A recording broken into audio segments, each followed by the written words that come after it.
Okay, so we have my audience members over here, 5 adults, and we will get started on this speech. So hello everybody, my name is Emma Cardenas-Graham, and today I'm going to be speaking about the pros and cons of standardized testing for K through 12 in America.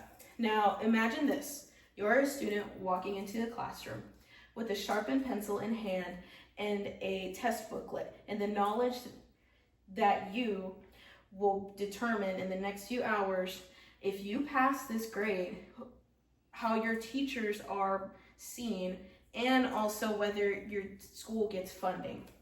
That is the reality of standardized testing in America for K through 12. Now today, as I said earlier, I will be informing you on the pros and cons of standardized testing. I'll start with the reasons that people argue that these tests are helpful, and then I'll go back and state how critics say that it is not. So, one of the biggest advantages of standardized testing is that they provide measurable benchmarks. According to the U.S. Department of Education, these tests give us a uniform way to measure students' learning across classrooms, schools, and states all across. Now, as a study summarized in McKinney and Company shows that countries with these standardized testing implemented will show them excelling and instead of falling behind.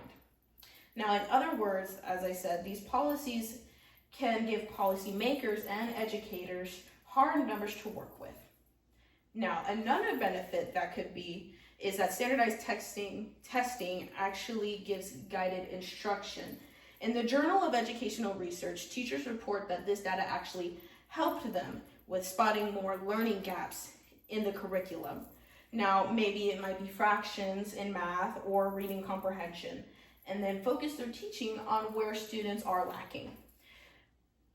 Education policy groups also point out that the data can shape bigger decisions in the future. That could be for funding schools and or changing the curriculum as needed. And so standardized testing doesn't just measure what students know, but it can also shape how they are taught. Now, there are drawbacks to this, obviously, with standardized testing. One of the major ones being the stress that it causes. A study from the United States of Texas Rio Grande Valley found high-stake testing doesn't affect just students, but teachers as well giving the test. On top of that, there's issue on teaching the test, which results becoming more focused. Schools often spend more time drilling test strategies instead of actually encouraging problem solving, creativity, or critical thinking. They can be made to learn in a way that is shallow, and more mechanical. Now, finally, the last issue that I will be talking about con-wise is how the tests are being used. Now, Brookings Institution pointed out that when scores are tied to teachers' evaluations or school closures, it can create unintended consequences for those. Now, teachers may feel pressured or focused on more test prep, and some schools may even push out struggling students just to keep their averages higher. A review in the Journal of Educational Policy also notes that when test results are misused in this way, they can end up shifting more of the focus from real learning to just chasing numbers.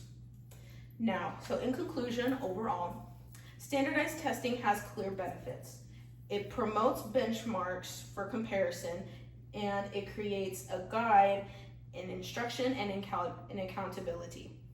But it also comes with its drawbacks.